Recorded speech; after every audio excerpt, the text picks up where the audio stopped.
All right, welcome back to Lockdown Sports. It's 7 a.m. Not on the dot, a little bit late today. That's on Sag. Whoa, Scotland whoa. versus Switzerland. Sorry, I had to do it. I had to do it. We're back every day, fellas. Subscribe if you haven't already, but let's go through the game. Scotland versus Switzerland. Of course, had the earlier kickoffs. We'll touch on them later, but to start off, Scott McTominay doing Scott McTominay things, Sag. How do you feel about it? Yeah. Oh gosh. I I think he was pretty good in that midfield compared to other people, to be fair. I don't know. Yeah. Look, me personally watching that game, I think Mm, Scott extremely soft for a team with that reputation. I think they were going down with the touch, mm, like was going down like that. So for that reason, I think I appreciate what Scott McTominay was doing in the middle, but yeah.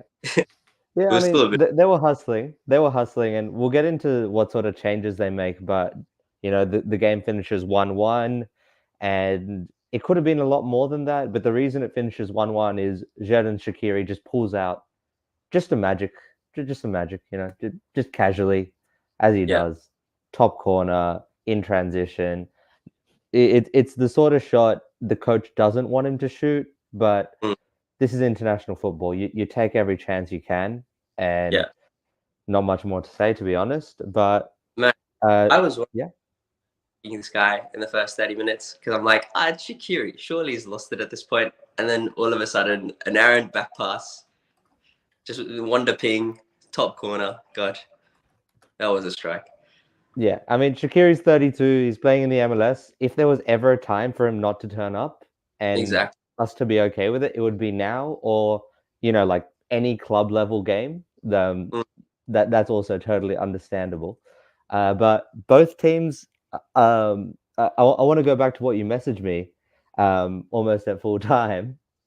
Um, what are we doing if there's any extra time? And as much of an idiot as you are for saying thank that to me, in the group stage, uh, it felt like it. It honestly felt like it. Both teams were going punch for punch, machine for machine, band for band, M for M, whatever you want to call it. you. Yeah. I was I was impressed by this game a lot more than some of the bigger games we've sort of Yeah. watched. France, Portugal, England, all giving me question marks. But this Mm, was just a pure contest for the yeah. neutral, like we are. I think this is the way I like to see it. Any standout players? Um, I don't know. Honestly, it didn't feel like a standout player sort of situation as opposed to just straight stand. Like the team game was really good because to be honest, me watching it, it felt like a FIFA game. Also, I'm gonna blame the extra time statement to the fact that it was 5 o'clock in the morning for us, so I'm a bit sleep deprived. But it felt like this massive just FIFA game where it was like 20 Mm, minutes. But all right, Scotland's gonna take the ball, they're gonna have it in the box, and then Switzerland would take the ball and they're gonna have it in spots. And mm, like what would relieve the pressure in the end would be just a stupid foul. Like there was a couple of times where Rodriguez would just make this silly foul on the left side, and then Scotland mm. takes the ball up, and then we're just seeing the ball constantly getting rotated into the box, into the box.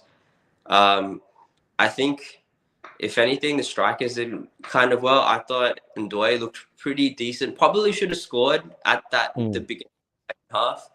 Um, and then we're seeing a very similar sort of mold in Embolo, where I think he probably could have got a chance off as well. But I think the Mm. strikers do well for like they didn't get these extremely good chances, but they managed to create something out of nothing. So fair play to that. Yeah, I think the players that really impressed me were the ones that sort of stepped up for Scotland because Mm, on the back of whatever it was, 4 or 5-0 against Germany, right? yeah, You're not expecting too much. This is probably a game that could crash you out of the yeah, tournament. And to get the point on the board, and mm, I have the lineup here right now. It's listing John McGinn as a striker, fellas. It's not doing that just as a system glitch. He was really putting in work in a new position. First game, I think he was playing off the right, and he's a very versatile player, but no one is expecting him to do well at striker next to Che Adams. mm, And you look at that back line for Switzerland. Yes, maybe Fabian Schär and Ricardo Rodriguez, they're not the really aggressive old school sort of centre backs. They're a lot better on the ball, but it's a lot of work getting through those three guys, Freuler and Xhaka in front of them. I Mm. think it took a lot of dedication for these guys to make it work. And then on the flip side, Billy Gilmore started. Mm. Billy Gilmore started. 5'7", undersized, Yeah. playing through the midfield. It's like us. It's like us. Is I it? think he's a little bit better than us. I mean, this is what I mean. Yeah, God. Yeah, no, you go on. I was just saying he might not be better than us. Maybe we just haven't been given a chance, like Billy Gilmore in his Chelsea days. I was actually quite impressed with the way he was managing to recycle the ball and keep the ball. Like when they're there, they managed to sustain pressure on the other box. So Mm, and was a big part of that when they had recycles. He was in some tight spaces and he managed to get the ball, switch it to the other side. I was quite impressed with that because I think with the Germany game they could not hold the ball at all. They were giving up possession almost immediately. And mm, look, we are comparing Switzerland here to Germany, but still, I think the way they mm, managed just keep a hold of the ball and sustain some pressure on one end. And that saves you all the pressure on the other end. You don't have to defend the entire game. That's probably why mm. we're seeing like a much better version of Scotland here. Yeah, 100%. And I think you said obviously it's not Germany. It's not Germany right now that they were versing, and that's fine. But Switzerland, guys, is one of the most best coached teams, I would say, defensively. International tournaments, Euros, you always rely on them to put in a good performance. And as Saj's camera loads back up, fellas, I just want to say subscribe to the channel if you haven't already. 1 second. I think he might be joining back. Not bad. There we are. Thank you, my friend. But what I was essentially saying while you were away Mm-hmm. was that Switzerland is a team that always defends well Mm-hmm. for me, and that keeps you alive in international tournaments more than anything. Yeah. Things weren't going their way in the final third today. That much was clear, but you still got the point. And when you get to 4 points in the Euros, you almost definitely qualify. So Mm. I think their job is pretty much done. They've got an opportunity still if they beat Germany in the third game to nail down a first spot if they really want to. Mm. But I think both teams are looking at this result not overly satisfied, but content with it. Yeah, I'm sure Switzerland is probably a little bit more content with it just because of the goal difference now. So say they do lose Mm, the next game and Scotland go on to win, they're gonna have to win big here. mm, So I'm sure Switzerland's feeling a little bit better with the draw than Scotland is, but yeah, a point is a point. You take it at this point. exactly. What do you think's gonna go ahead then for the Scotland Hungary game? Because we've seen Hungary shown flashes of it last couple of games. Yeah, I don't know what's going to happen, to be totally honest. And that game's going to be, I'd say Hungary are already out, but yeah, Scotland needs to win that game to yeah. make it through. Do you see that happening? I do. I think Scotland's just the way they played with today compared to last game. That Mm, that played that hunger a little bit more, and mm, even though Hungary is not like a bad team, I just think Scotland has a little bit more talent there. So I mm, do see them getting the win. Do I see them winning by four goals to like guarantee themselves a spot? No. I see like a 1-0 or maybe even a 2-0, but I can't see too mm. many things outside of that. Yeah. Scotland's like don't have that creativity, or at least there's people at the end of the final third to put things away. That's the only thing that worries me about their position right now. Whereas we've seen Switzerland can randomly put something in the back of the net every once in a while, which helps in their favor.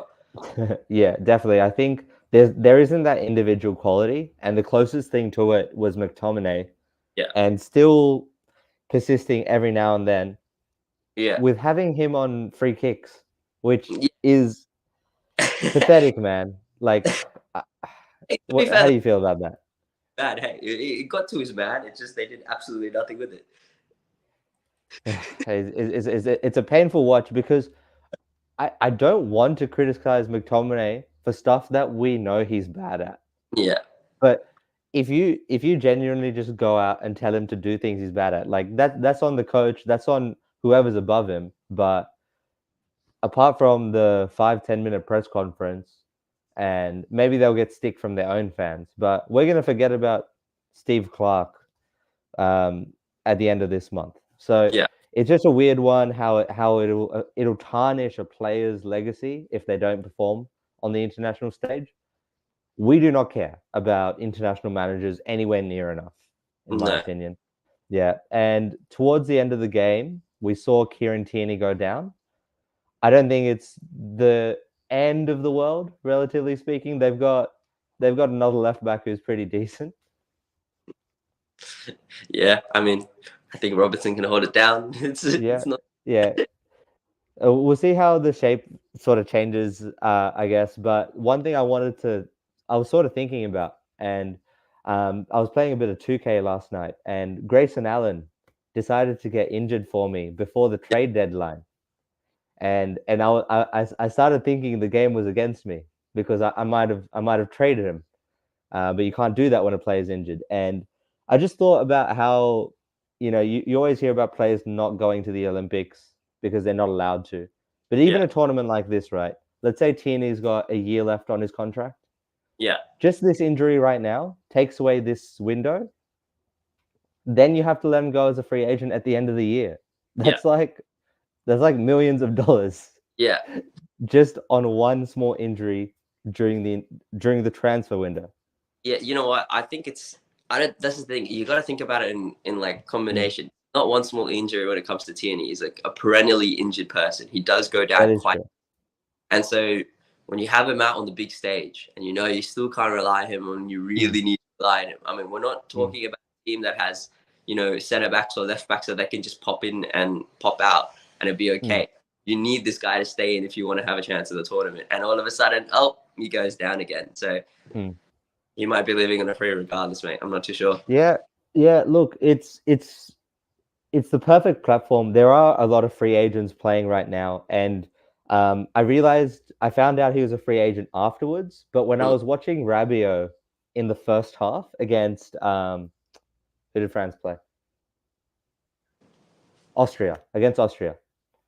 When I saw that happen, I was like, he looks a little bit sharper right now. He's tracking back Yeah, really well, and for a tall guy, he's got surprisingly all right agility. And I was finally able to see why maybe some people like him, and it's not just nepotism that's taken him to the top. And I was like, what's happening here?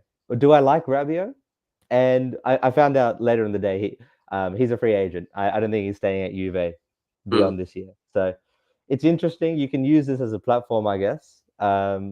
Is that what you'd be doing right now if you were a player? Like, would you be Mate. balling out or like? Imagine if Australia was in the Euros. That team would know it. I reckon. Put me if I was fit enough and I could stay in the midfield for 90 minutes. Oh, you'd see me getting these massive moves, mate. I think you have to use these tournaments as a way to gauge some sort of interest and move out because Mm, everyone's watching. You might be at a club that no one, you might be relatively unknown, and mm, everyone's going to watch at least some of these games, no matter how smaller some of these games are. Like a mm, Scotland, you're still gonna get a lot of traction there. So I feel like you have to grab this opportunity, And we've seen some big moves. We saw Ronaldo Sanchez in the was it yeah, 2016 yeah. Euros at Portugal one. He was relatively unknown. All of a sudden, gets a move to Bayern Munich, and Mm, we're gonna see, I'm sure there's gonna be a breakout player of some sort. Maybe even Benjamin Sesko, the way things are going with him. I reckon he might get a big yeah. move.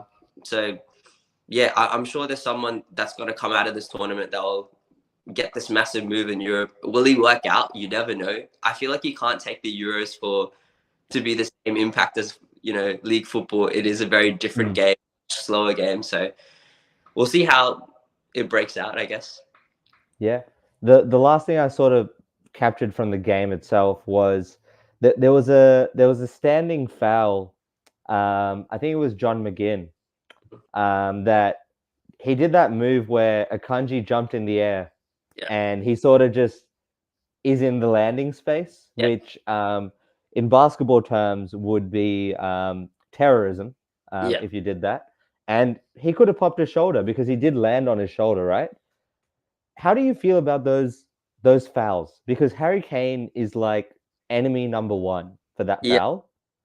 Do you think that needs to be like more scrutinized? That foul? Because it never gets given a yellow when I see it. man, it's weird. I feel like when you're watching it, it looks a lot worse than it is. Because I know I've definitely done it in games. We're comparing Sunday League here, but I know I've definitely done it. And like, I played the fifth. because it doesn't feel like you're touching that person all that much, right? Saj, please fix this internet connection, man. But I guess I'll finish Saj's point. Yeah, he's out. I guess I'll finish Saj's point. It is definitely one of the softer ways to potentially kill someone. In football terms, you've seen obviously the back injuries, Neymar back in 2014, that sort of thing. It's so easy for it to happen. I don't know how you guys feel about it. Maybe not as passionate as I do at 7 a.m. Maybe you're not as locked in. Maybe you should be. Saj, Hello brother, again. I'm brother, so sorry. please, I have brother, no clue what please. the guy. All What right, was the standing foul. How yeah. talk to me.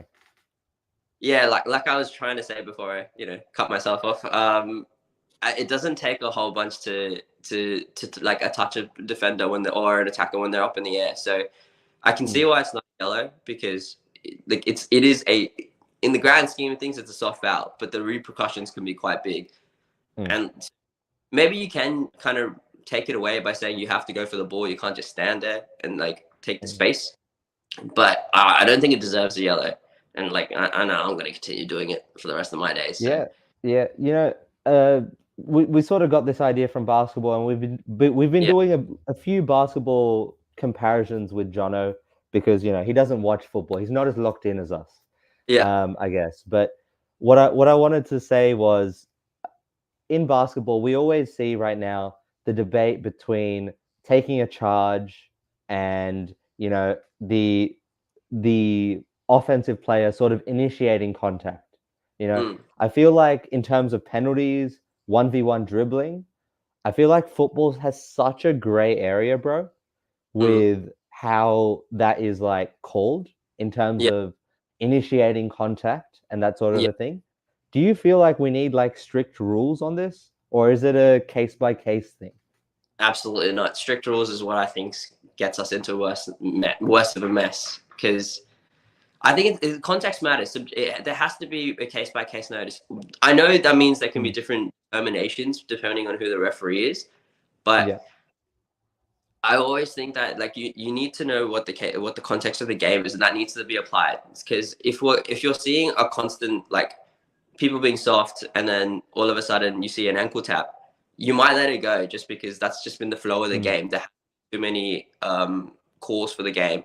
Whereas if you have these hard set rules, and you're gonna have to call these like you're gonna have to call a foul against them on a yeah. play, and it can just ruin the flow of the game. A game like today, where things were just going back and forth, and really it only got stopped because of a silly foul, like something that was Mm. justified.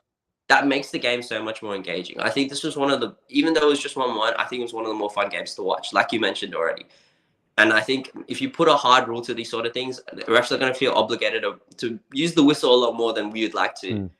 especially as a fan watching.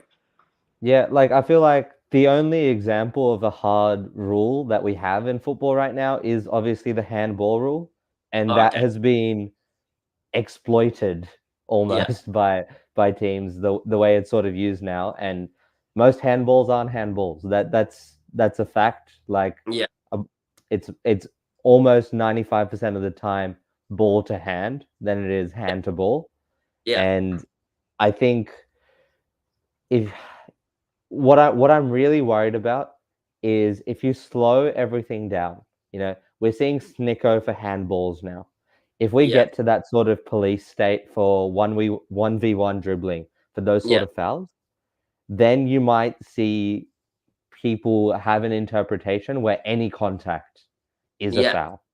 Yeah. And that's where I don't want to go. I was more leaning towards, does the attacker stray from a natural position, Yeah.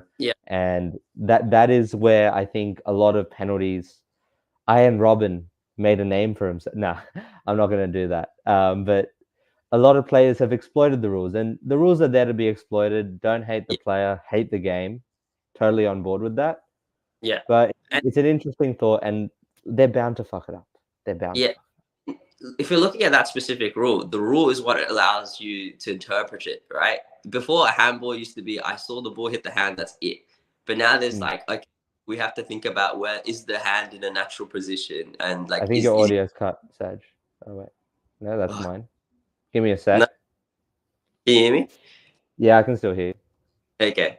But yeah, we're like thinking about if the hand's in a natural position, is he looking at the ball, that sort of thing. The rules is what's Mm. allowed these applications as opposed to before when it's just like, okay, it's at the hand, that's a handball, see ya. So that's we might see more of that if you start saying, okay, we need to interpret what a foul is, and Mm. we start. Yeah, and it only complicates even more with VAR because That, that's when the still image analysis goes into it, and I think that is probably the most dangerous thing if you in start doing that for yeah, fouls. That is probably the worst thing. Last point before we wrap up, the Cricket World Cup is on. Naturally, over this week, DRS will be a conversation somehow. yeah. Do you believe in a captain's challenge for football? Well, I was actually having this conversation with my uncle the other day for some reason. I if you're gonna do it, it's what's the point of VAR then? You can't. It means you'd have to use like VAR a lot more sparingly, if that makes sense. No, Like, like what if it was for like a throw in or a no, corner? this is where I'm talking about the flow of the game again. Yeah. I'm kind of trying to think about how it's used in like rugby, and where all calls Mm, are the ref calls. It's not video checked unless it's in the like unless it's a try. yeah. But then on a challenger, they can challenge it. So that's why the way I'm thinking about it. Like for example, if Yeah. it's a penalty, instead of the ref calling for VAR, it would be the captain saying, "No, I want to take a look at this." Yeah. Now backing what the referee says, unless the captain's challenge views, and then it's up to you if you get it right or wrong.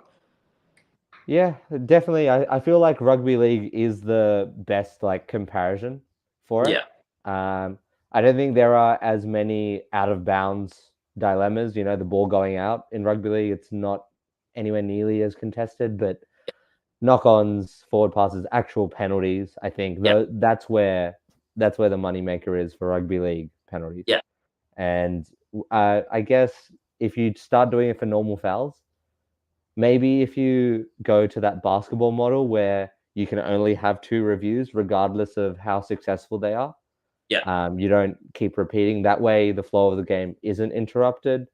But at the same time, that feels really wrong that you've done the right thing twice and you can't review it anymore. It might just be the certain case of like only certain things are reviewable. Like Mm, there's no review throw-ins. Maybe that's a dangerous statement as well. To be fair, there are some throw-ins yeah. that lead to.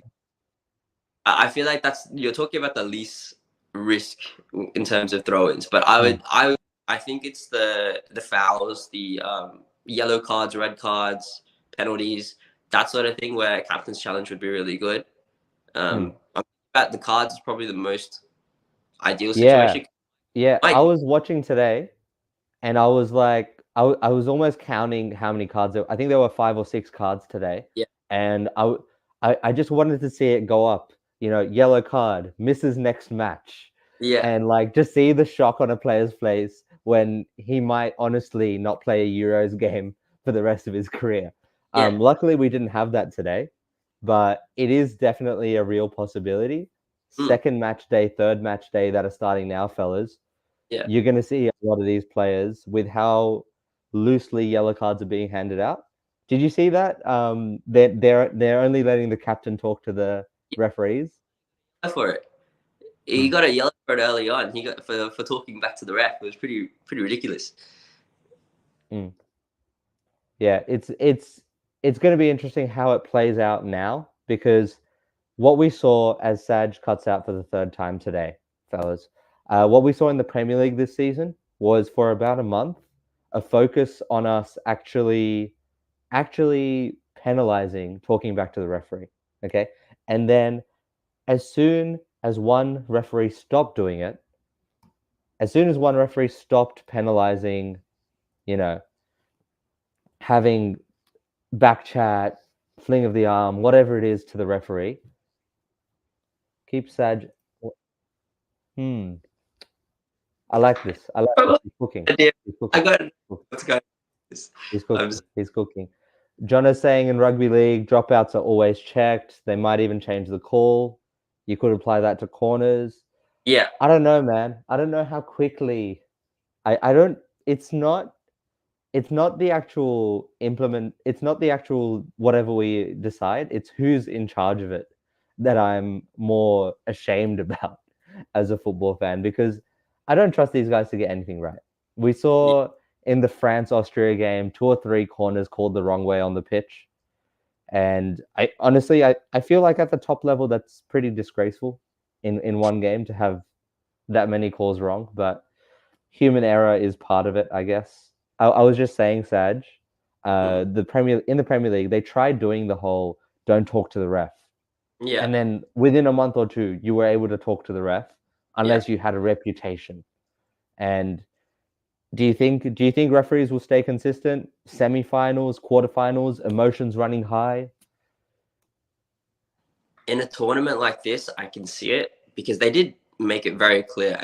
They said it before the tournament even started. Anyone who's caught talking to the ref that isn't the captain will get a yellow Mm, card. And so far, we've seen nothing that goes against that. They've been sticking to it. So maybe in the final, I can maybe see something a little bit different. But mm. I can the way they're going. I mean, It, it's one sentence to the ref, you get a yeah. yellow. It's Look, they don't. we're lucky. We're lucky. The hotheads like Granit Xhaka, Ronaldo, Mbappe, they're already captains. But feel Yeah, for my boy Bruno Fernandes right now. Me and Jono have been talking about the potential investments in Bruno Fernandes to get a yellow card. Because if it's a quarterfinal or a semifinal, and this is where it gets really interesting, if the player's already on a yellow card, bro, yeah.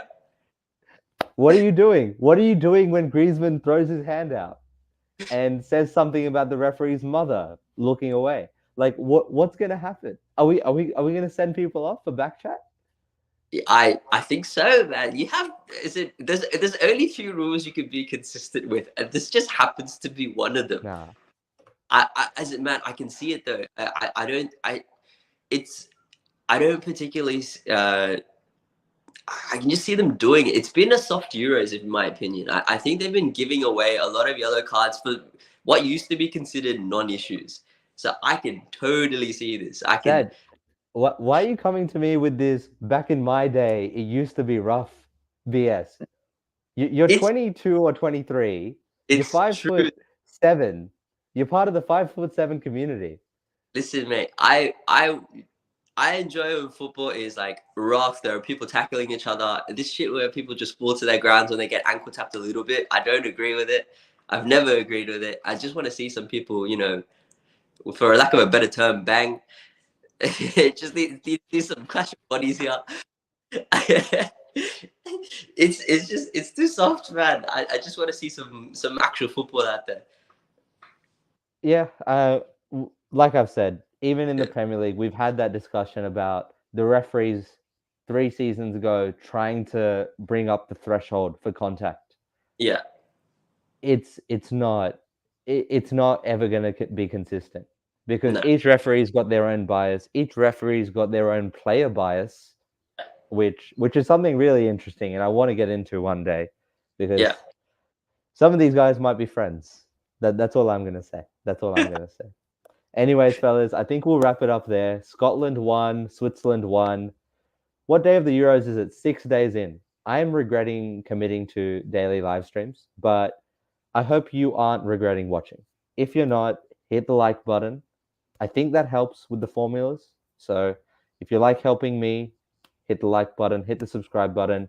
Me, Saj, Jono, the Lockdown Sports team, daily videos, daily live streams. Stay locked in, fellas. See ya. See ya.